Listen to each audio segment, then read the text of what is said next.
But the reality, Derek, is money is a tool. Yeah. It's not the end all be all, and it's a tool that, to help you give back to your community, to give to your church, to give to the Boy Scouts, to give to the homeless shelter. That's right. To use with your family and your friends, to build your community.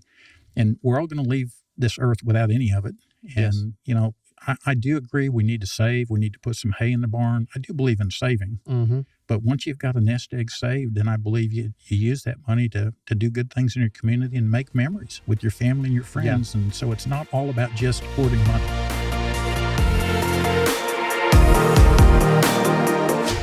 Good afternoon. My name is Derek Hines, and I'm here with Roger Gaddis. I am the managing partner here at Gaddis Premier Wealth Advisors, and Roger is, he's the co-founder, founder of Gaddis and Gaddis Wealth Management, which was the predecessor to Gaddis Premier Wealth Advisors.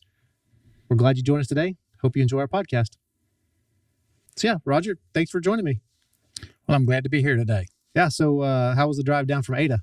Well, I actually went down to Medill and saw a client earlier today, took care of some business, and then showed up just in time for our podcast. Nice. Are you staying at the lake house this evening, or driving back to Ada? I did. Usually it's a summer thing, but we slipped in a winter night this week. Yeah. Well, the lake is the lake high or low, or what's the lake like right now? Well, that's a great question. I didn't get out there to fish, so I'm not sure. Yeah.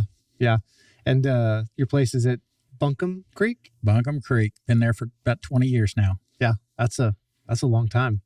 But you kind of grew up on the lake, right? Or at least I've always kind of had a love for the lake and boats and being outdoors. Yeah, I think if there's any such thing as reincarnation, I should come back as a dolphin. Yeah. I love the water, love to swim, water ski. I'm a lake person. Yeah. And that's, I think, was that the first thing you ever bought? Was a boat? Probably not the first thing, but I bought my first boat when I was 16, and kind of unusual. My family had a boat, but I wanted to learn to barefoot water ski, and the boat we had just wasn't fast enough. So I told my dad we need a faster boat, and he said, well, I'm sorry, but with the boat we got's fine. So I said, well, if we could sell that one, and I threw some money in, could we get a faster boat? He allowed me to do that. So we got a faster boat, and next thing I know, I was out there skiing without skis. That's a great story. I've got a son that I think one day he'll probably come up with a proposition like that for something bigger and faster. And man, if he's willing to put in on it. Well, I don't mind teaching him. I'm 67, but I still do it every now and then when somebody says, I never saw anyone ski without skis before. So I'll jump behind the boat and show them what it looks like. Yeah. Do you do it with the rope or on the pole? So I actually can get behind the boat on like one ski, and I just kind of jump out of the ski, go from one to none and skim along, cross back and forth across the wake. It's not quite as dramatic as skiing, but it's, if you've never seen it before, it's fun. Yeah. How fast do you have to go? So at my weight, probably about 36, 38 miles an hour. That's pretty fast. Well, it's not too bad. That's kind of slalom speed. And I used to ski competitively. And when I was younger, slalom course, ski jumps, trick skis, turning back and forth and flipping and jumping. And so that's kind of how I spent some of my teenage years. So how do you get the other ski back? Well, you hope that it doesn't float off into the weeds or into the bank. You just do your skiing and then you spin back around, come back and retrieve it. Oh, that's awesome. I don't know why my mind goes to that. I need to find the ski that you dropped. Well, tell us a little bit about, so you founded Gaddis and Gaddis Wealth Management with your wife, Lee. You've been in the industry, 35, 36, 37? Since 1986, so about 37 years. I've started out as kind of an employee financial advisor for a firm. I don't want to interrupt you, but that's 38. Okay. In other words, I know that. It's 'cause I turned 40 this year, and I was born in 84. There you go. So okay, 38. Yes. So I started as an employee of a financial services firm and worked there for about 6 or 8 years, and kind of decided I wanted to go independent, have a little bit better control over the products I offered and how I serviced my clients. Then I went into the independent channel, my wife and I started Gaddis and Gaddis Wealth Management, as you mentioned. A few years later, you joined us, and you've been with us now for 10 years, and kind of earned your way and bought your way into a partnership position. Yeah. And about 2 years ago, we found the new group, Premier Investment Managers, that we felt like there was a good fit. Yeah. And we sat down, talked to them, created a merger, and now our firm is larger, got a deeper bench, got more employees to help service our clients, and things are good. Yeah. So let's jump back. I love the story about how you met your wife. So tell me how you met Lee. Well, so first time, I think it was on a soccer field. Our kids played soccer with each other, kind of in the same grades. And we just kind of got together talking, and over time created a relationship. But what was really interesting is at one time she was my competitor. She was working through a bank channel, and we started dating, and, we'd share secrets about, what are you doing with your clients? How's that working? And I kind of started thinking, it'd be good if I just bring her over. She was working as an employee and I was independent. So one day their bank was selling their investment division, going to transition to a different broker dealer. Yeah. I said, well, if you've got to change anyway, why don't you just jump completely across the street, just quit over there and join me.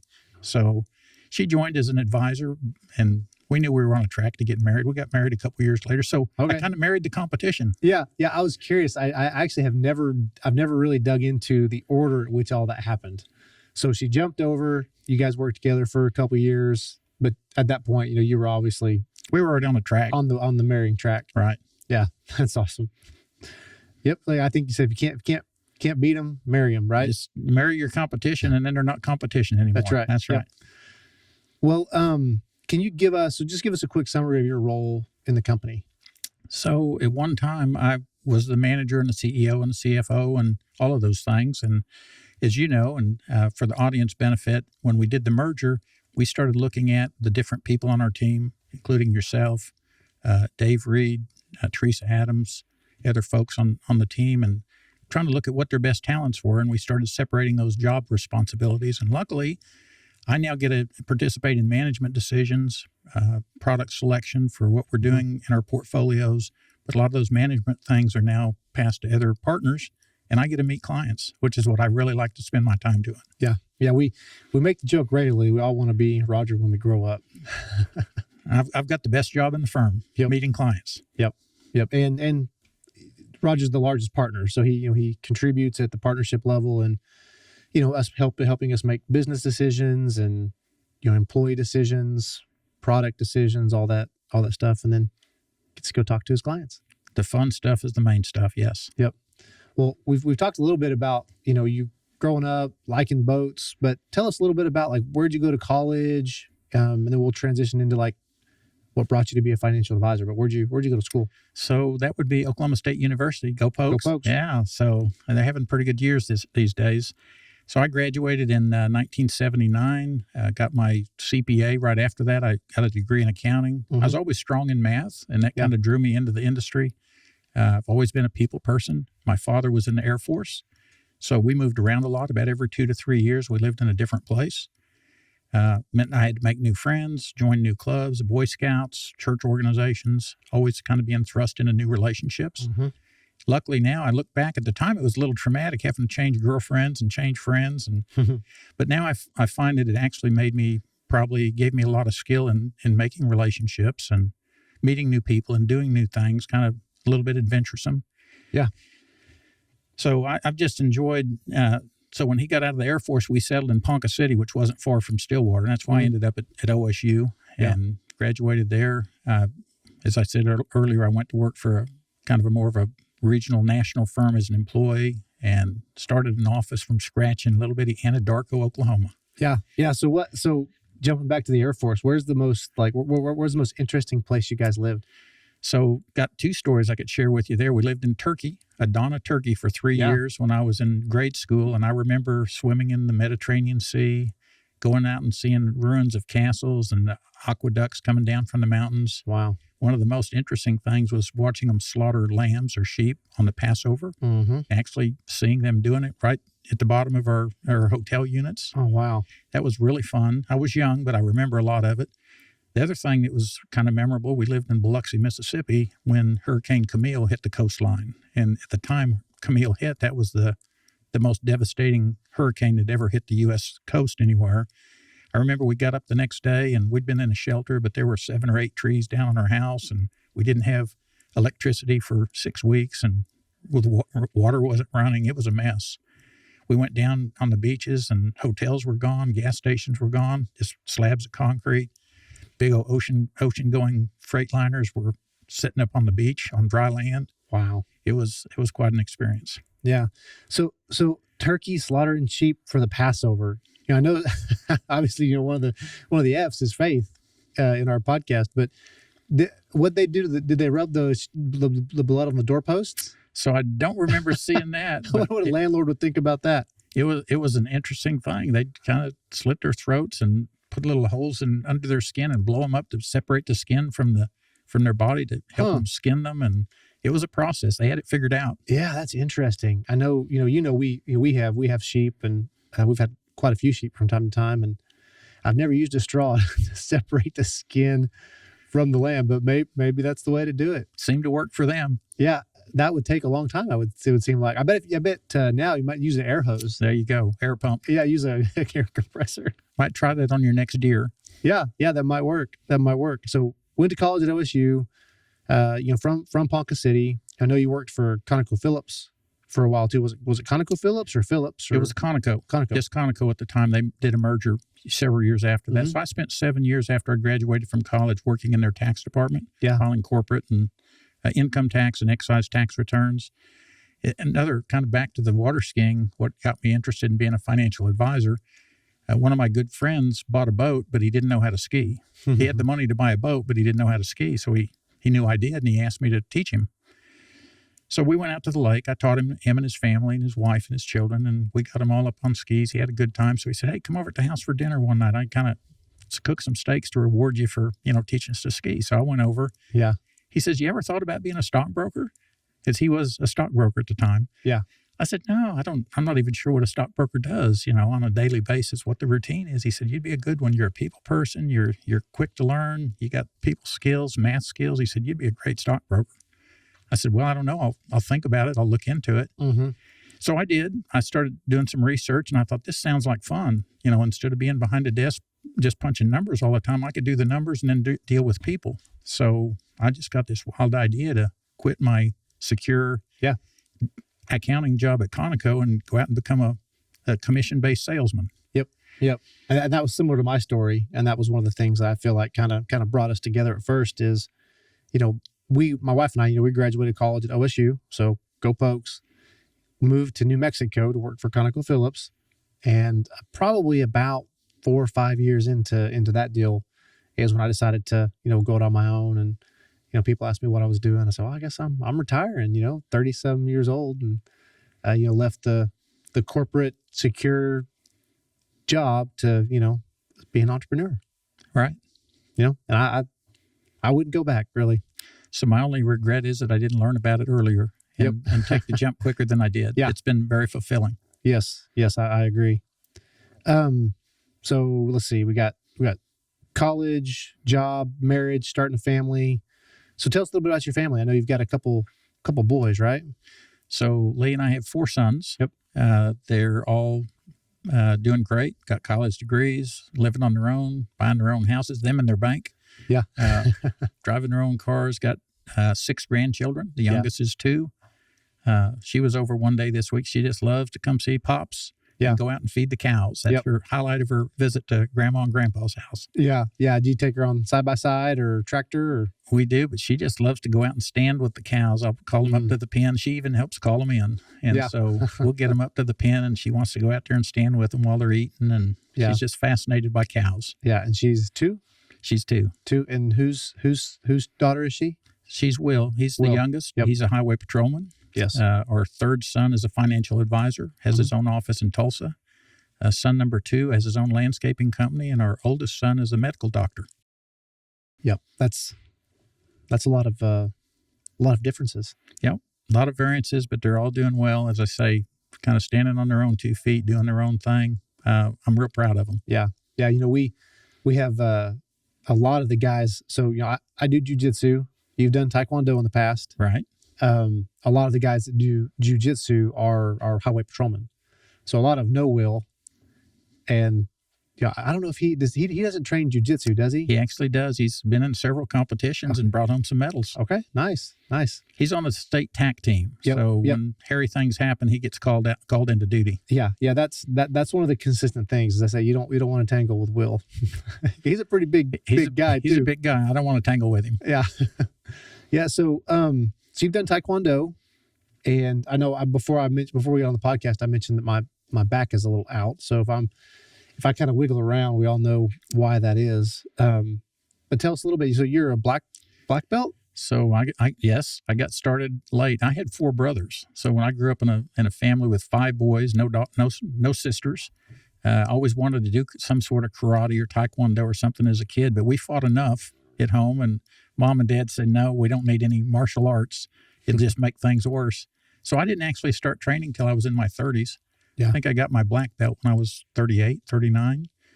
So I really enjoyed it. It's a good discipline. It just teaches you a lot of discipline and, mind control and temper control. And, it's good for self-defense and other things too, but yeah, really good workouts. Yeah.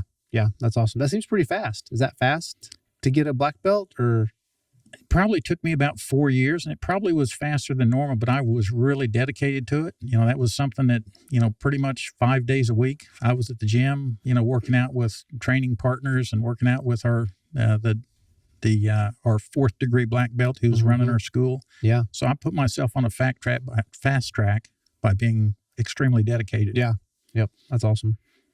So let's transition a little bit. I know obviously family is very important to you. But faith is also, sort of a core tenet of who you are. So you can tell us a little bit about how has your faith influenced how you run your business? Well, number one, it's got to be front and center. Mm-hmm. I kind of think about treating people the way I want to be treated, the golden rule, do unto others, which we all know. I think about doing what's right, even when nobody's looking. It's real easy to, if a camera's on you, to do what you think somebody expects you to do. But in our industry, we're in an industry of trust, where people spend a lifetime trying to gather a few $100,000, or maybe if they're lucky, $1 million or more dollars to, work themselves through retirement. And it's just critical that money be handled with tender, loving care. Mm-hmm. Full disclosure, as you know, we want people to know, what are your costs? What are your fees? What's the volatility going to look like? What are my expectations? And if we set those expectations properly, so a person knows what they should be getting and when it's going to happen, they can make calls and inquire. But just making sure that we're doing everything we can with full disclosure is part of that golden rule experience. Yeah. So do you think being a man of faith is an advantage or disadvantage in the business world? Well, I think it's mandatory. I think that's where you should be. A salesman, which I guess that's, if you boil it down, that's what we are. Mm-hmm. A salesman can make sales almost to anybody. You can say what you want and motivate somebody, manipulate somebody into doing what you want them to do if you're in sales, or you can be a full disclosure person and really let them know what they're buying and the features and the benefits and how it's going to work for them. And it's easy to make a sale, but to create relationships that are long-term, and to continue to service that person for generations and have them tell their children and their grandchildren to come in. You don't get to do that if you're not doing things properly. Those people will go away eventually. They'll figure you out. That's right. Yep. And we very much are in the sales and service industry. Most of what we do we foster long-term relationships where we provide financial services. I would say the bigger part of my client base, I've got clients that have been with me since the day I moved to Ada, over 30 years ago. 30-year-old clients, 25-year-long clients, 20-year-long clients. By far the majority of the time, what it takes for a client to leave me is that we have to attend their funeral, and it's kind of end-of-life thing. Yeah. Otherwise, they tend to stick. Yep. So I think this you've probably answered this next question as well. But would you say it's difficult to execute your business in a godly manner? Why or why not? Is it difficult? Is No, it difficult? It's not difficult. It's just doing the right thing for the right reasons. Again, I hate to repeat myself again, but it's full disclosure. I want to know if it's my money, how's it going to look? How's it going to act? Is it short-term, long-term? Yeah. Are there fees involved? Yep. Are there other costs? Are there features that could go away at some point? Maybe they start out, but then things change. Just being honest with people and putting it on the table so they understand what they're getting into is, to me, that's the only way you can grow a business. Yep. I agree. Well, so you have been, I would say out of all the partners, you've been the most successful in business. So what are some, what do you think has made you successful? And I apologize, that's not on the sheet. So Okay. First, I'll say maybe I've been most successful, but I'm 67 years old, and I think the next oldest partner is probably still in late 50s. So I've had more time to become more successful. We've got great partners that are on a great track, that are doing great things for their clients. Yeah. I've just been doing it longer. So yeah, I attribute a lot of my success just the time in the industry. yeah. And so the question was, I'm sorry. The question was, so that, I mean, that was a very humble answer from you, but what do you think has made you successful in business?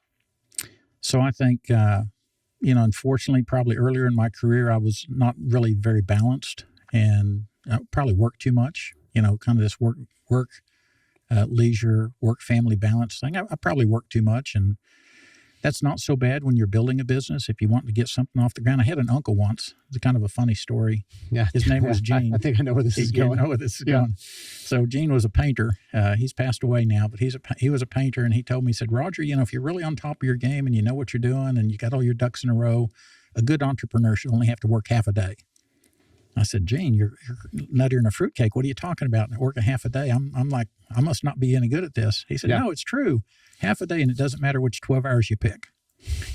So that made sense to me then. And so I didn't ever work 12-hour days in the beginning, but, they certainly weren't 8-hour days. A lot of 10 and 12-hour days, and, 5-6 days a week, a lot of Saturdays, cleaning up paperwork and things. And so I think maybe just the tenacity and the energy to keep pushing forward, and, trying to just do a little bit more than the guy down the street that's trying to do the same thing, but not. Yeah. Yeah. I know, I think a lot of people, they enjoy, they like to think about being an entrepreneur. They like to think about, owning their own business.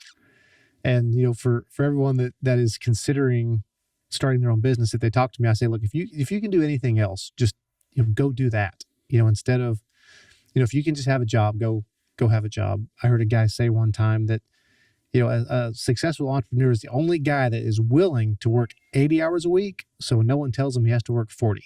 Yeah, well, that's probably pretty good. But I will say being an entrepreneur does provide freedom and flexibility. Yes. So, I do get to set my own schedule. And fortunate for me, I didn't have to have somebody telling me to get out of bed or get up and go, or, to make 2 more calls before you go to lunch, or 1 more call before you go home for dinner. I kind of was self-motivated to do that stuff. And if you're not, as you're telling your friends, if you're not self-motivated to get out of bed and go, to get your game on, then you probably ought to just work for somebody else. But if you want the freedom and the flexibility, and if you work hard enough, ultimately the rewards of entrepreneurship, it's a good track. That's right. Yeah, no, I agree. I know you're the same way, but left to my own devices, let's say all this goes away. There's I don't know what I'm going to do. I'm going to wake up and do something. Like, I'm going to go clean the barn, mow the grass, like just something. I think it'd be fun to have some day that I got up and I didn't have anything to do. Yeah. I've not seen that day in a long time. Well, you would probably find something to do, I assure you. I promise you. I don't have to look far. That's right. Yeah. Well, so let's see. So what are some other, I know you've also, just kind of on that entrepreneur track, you've had other, I don't know if I want to say like peripheral entrepreneurial ventures in the past. So tell me about some of those. I think those are just some fascinating stories. So I hate to turn the hands of time back this far, but it kind of started when I was 17. Yeah. So I bought my first house when I was 17 years old. I was still in high school. Yeah. But I was on a track. I knew I was going to be getting married, and I worked my way through high school and college, so I didn't really do a lot of the fun stuff. I was kind of a worker. So I bought my first house when I was 17. Owned it for 4 years, and I sold it and doubled my money. When I was 23, I bought my first brand new home. Actually made a contract for a home that wasn't even built, an empty lot, and picked out the floor plan, 3-bedroom, 2-bath, 2-car garage, brick. Had that built. I lived in that about 4 years and nearly doubled my money on it. Then I went and I built my third house. I built it. Yeah. With a hammer and nails. Yeah, by yourself.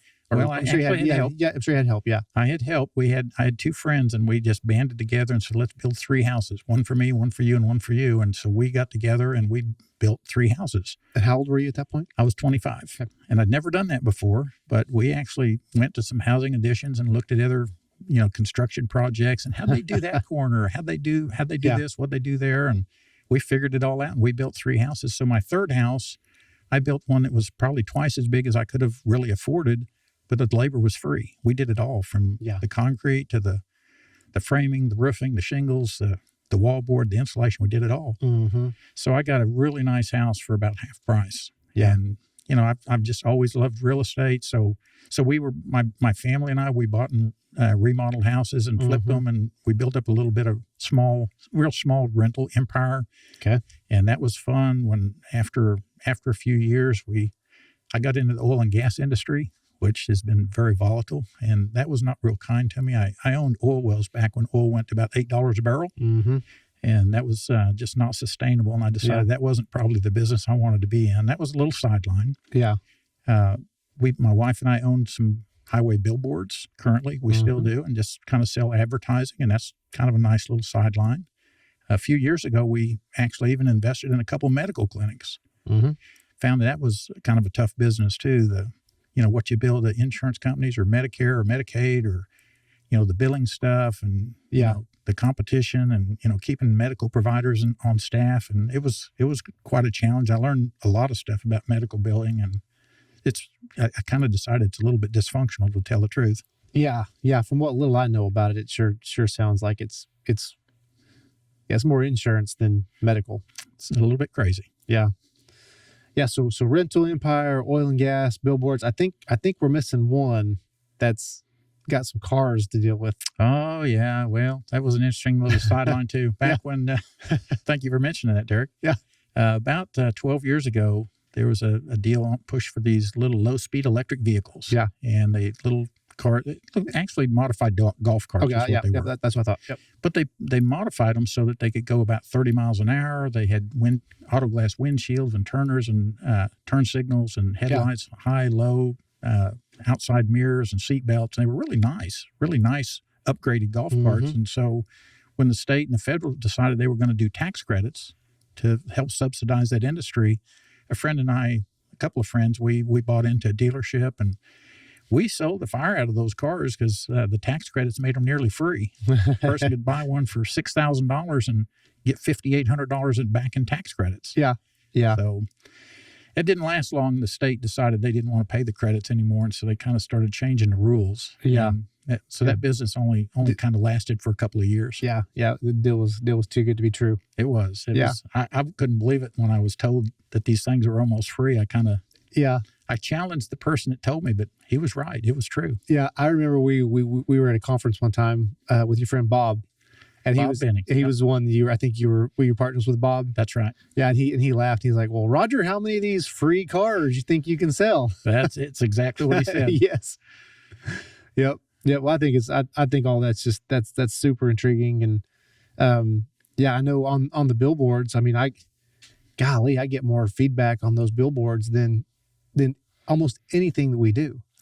They're up 24/7, 365. Yep. And if you get on a good traffic route, then people see them over and over again. It's funny. Occasionally we'll take one down and move it to a different location. Yeah. And a year later, someone will say, "Hey, I see your billboard out there on Highway 3W all the time," and it hadn't even been there for a year. So they tend to remember. Yeah. No, they do. They do. So moving kind of into some core values. So are there core values or beliefs that you live your life by? Well, I really try to spend some time daily reading my Bible. It's really, I want to serve our Lord and God, the creator of and the master of the universe. And, I think I said something earlier about the golden rule, treating other people like I want to be treated. Yep. And, those are the values I try to live by. They're the values that we as the owners of our business, the partners, try to instill in our team. And they're the values I try to instill in my family when we have family outings. Yeah. Yeah. So for the audience, I'm sure everybody knows, but what is the golden rule? Do unto others as you would have others do unto you. Yep. And what are some ways that you exemplify that in your life? Well, again, it's about respect. It's about even just saying thank you and please, and looking people in the eye when you're talking to them, shaking their hand with a firm handshake, and doing what you say, even when it hurts. There have been times, and some of these business dealings that we just described that I've been involved in, where maybe I've made a promise to pay somebody a certain amount of money thinking we were going to hit certain profit levels, and we didn't hit, but I still wrote the check. Didn't particularly want to at the time because I felt like, I was shorted, but I gave somebody my word and I told them what I was going to do, and I did it even when it cost me money or cost me time and effort. And that's how I want other people to treat me. We used to be able to shake hands with a person and your word was your bond. Now it's hard to even enforce a contract. That's right. They're kind of made with little outs so people can slip out of them. And so I think a man's word should be his bond. You make a promise, you need to keep it. Yep. You borrow a tool and you should take it back in as good or better shape than you borrowed it in. Yep, I agree. I don't know how many trailer tires I've replaced because I borrow a trailer and blow out a tire. Make sure the tires are good before you borrow it. That's right. Oh, man. So looking forward to like the next 5-10 years, what are some of your goals? What do you strive to do? Well, family-wise, I'm trying more and more to spend time and take some vacations with my kids. And earlier this year, kind of a crazy vacation, but we took the entire family, sons, daughter-in-laws, grandkids, to the Cayman Islands. We swam with the dolphins. We went to Stingray City. We took pictures on the beach, and I think we've trying real hard to fill our family photo album up with memories and spending time with the kids and the grandkids away from the grind of daily life so that we can, kind of enjoy each other and, build memories. Yeah. So in that regard, that's what we're trying to do. And in regard to business-wise, we're trying to continue to work on our team and expand it, Gaddis Premier Wealth Advisors, because one of these days I know I'm going to leave this earth. When I'm gone, I'd like my children to be comfortable knowing that they can bring their money here and have it managed properly. I want my grandchildren and my great-grandchildren to do the same thing. So we're trying to build a firm that is going to be multi-generational and going to be around for my family and yours. Yeah. And I know that's as a firm, that's one of our core values is legacy. And we really want to build something that's got some shelf life to it that, we can, manage our clients' finances for generations. We've done the exercise of, what are our, who's our favorite client or what are the best clients we have. And I did that one time and I realized, well, there's grandma, there's mom and dad, there's son and daughter, and there's the grandkids. You have them all. And it seems like, whenever you look and you serve a family that's multi-generational, there's just such an alignment of core values. There's just a lot to be said for that. Well, it's what we want for our firm, and we think it's going to be good for our people and our team. But more than that, we think it's going to be really good for our clients and their families for a long, long time. Yep. Are there any books you'd recommend our listeners check out? So I mentioned that I really like the Bible. I think that's a good one, but we all already know about that. I'd still encourage people to dig into that on a daily basis. But there's two others for somebody that wants to be an entrepreneur. There's one written by Michael Gerber called The E-Myth. And it really kind of goes into a lot of good information about, like my uncle talking about the 12-hour days or the half days. And, what should you be doing as the owner and the boss? And what should you hire other people to do? And it's really a good book for entrepreneurs. Yeah. Another good book that's, I think, good for everybody is written by Dan Sullivan. It's called Who, Not How. And I know you've read that book. I think I maybe recommended it to you. But the basis of that book is that you don't have to know everything. You don't have to figure it all out. You just have to have people on your team that know what they need to do so that they can help you accomplish your goal. And actually, that's where we can come in as financial advisors. Yes. A lot of people, you think, well, I got the internet, I got all these research opportunities, and I can figure it out on my own. But what can we believe? What's truth and what's fiction? There's so much that we just it's hard to sift through it all. But if you have a good financial advisor and a team, not just one or two, not just Roger, because what if Roger dies or he's sick? You got Derek. Well, what if Derek's on vacation? You got Dave, and what if Dave has COVID that day? Then you got Teresa, and we got a team. Teresa, Jordan, Leanne. Exactly. All of them. And so you got people that know, and read this book, Who, Not How. And the premise is you don't have to know it all. You just have to know the people that do, and then put their power to work for you. Yeah, I agree. Well, I would actually like to take a jump back. One thing I didn't double click on were the vacations. So I know you have taken some pretty, epic, grand, like vacations that are on our bucket lists. So two questions. One, best vacation with the family. And then second, best vacation with just you and your wife or friends. So we could make this vacation about two podcasts all by themselves. Yes. I'll tell you the most recent, Lee and I like to do things and kind of see some of the wonders of God. Yeah. And there's so much in the United States that you can go see that's just truly amazing. But yeah, just this last fall, we went to Alaska, stayed in Fairbanks, and we stayed in these little igloos. They were little composite igloos, but, shaped, and they had glass dome tops so we could kind of see the stars at night, and they were really cool. So we saw the northern lights with our own eyes. Yeah. That's just amazing, these green cloud-looking things floating through the air, and that was our purpose for going, and we saw that. We rode by miles and miles of the Alaskan pipeline. We went to the Arctic Circle. We went to the North Pole. Now, that's North Pole, Alaska. Yeah. Not the magnetic North Pole, but that's where everyone mails their Santa Claus letters to, and they get them stamped, we mailed letters back to our grandkids from That's awesome. North Pole, Alaska, and it was really fun. But, we went to Antelope Canyon a couple years ago, and these beautiful rock formations that are just stunning, just exactly stunning. Yeah. And where is it that in Utah? Or? It's in northern Arizona, on the border of Utah and Arizona. I figured it was Arizona or Utah. Spent a week in Wyoming and Yellowstone. We went out to Kentucky and saw the rebuild of Noah's Ark. Yeah. There's just some really cool stuff around America that you can see. And north, south, east, and west, there's cool stuff everywhere. Yeah. There's the Creation Museum. That's maybe 3 or 4 hours away from Noah's Ark, I think. Yeah, about 45 minutes, actually. 45 minutes. Close. Okay. Yes. I didn't know it was that close, but that's on our list for us to take our kids, is to go to the Creation Museum and then, Noah's Ark. Highly recommend. Matter of fact, even closer, there's a Bible museum in Eureka Springs at the Passion Play, Yes. the Great Passion Play. Yeah. They've got a great museum and a lot of cool artwork. And I hadn't been to the play since I was in youth group as a child, but I went last fall. The director of that thing is the pastor of the church at Union Valley, Oklahoma. And the play was really good.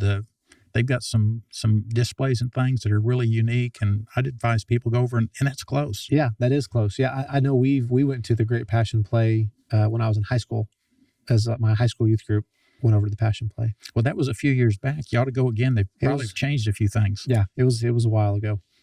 So, and you're good friends with your pastor too, correct? Yes, Randall Christie, and he's the director over there and does a great job, and runs the gospel station out of Ada, Oklahoma.